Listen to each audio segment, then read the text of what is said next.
భగవాన్ శ్రీ సత్యసాయి మహిమ ఝరికి అందరికీ స్వాగతం. ఓం శ్రీ సాయిరామ్.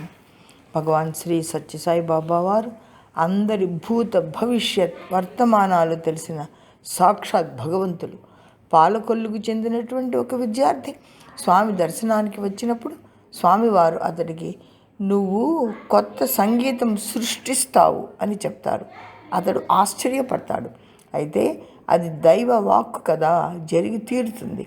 అతడికి సంగీతం రాదు, అయితే స్వామి భజన పాటలు మాత్రం మధురంగా పాడుతుంటాడు. అతను స్వామివారు చెప్పిన మాట తల్లికి చెప్పగా, నీకు సంగీతమే రాదు, నువ్వేమి కొత్త సృష్టి చేస్తావు అని నవ్వుతుంది. భీమవరంలో ఒక శుక్రవారం రోజు భజన అయినాక అతను పాడిన పాట మెచ్చుకుంటూ ఒక అతడు వచ్చి, నేను భారతీయ విద్యాభవన్ పబ్లిక్ స్కూల్ ప్రిన్సిపల్ని, నువ్వు మా స్కూల్లో ఉద్యోగంలో చేరు అని చెప్తాడు. మర్నాడు అతను వెళ్ళగా అతనికి లైబ్రరీలో ఒక ఉద్యోగం ఇస్తాడు.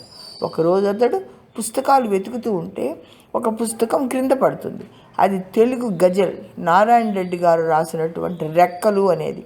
అది చూచి అతడు దీంట్లో పాట పాడాలి అనుకుంటాడు, ప్రయత్నిస్తాడు.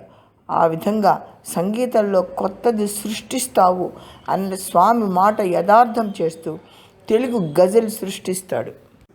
స్వామి భజన పాటల స్టైల్లో అతడు వాటిని పాడుతూ ఉంటే ఎంతోమందికి నచ్చుతుంది. భజనలో అతడు కంజీరా వాయిస్తాడు.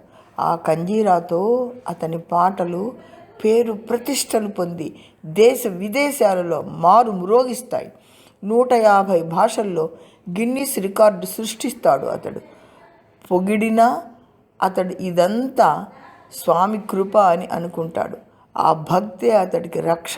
సంగీత పరిజ్ఞానం సాహిత్యం లేని నాకు బాబావారి భజన వలన ఈ సంగీతాన్ని సృష్టించగలిగానన్నది ఇదంతా స్వామి కృప మాత్రమే అని అతను అనుకుంటూ ఉంటాడు.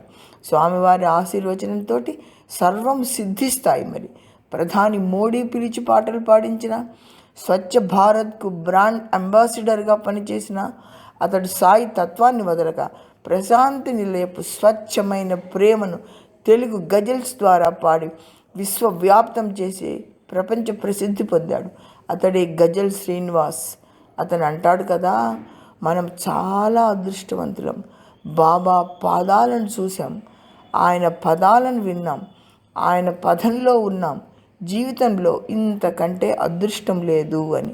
సర్వసిద్ధి ప్రదాయి సత్యసాయి. జై సాయిరామ్.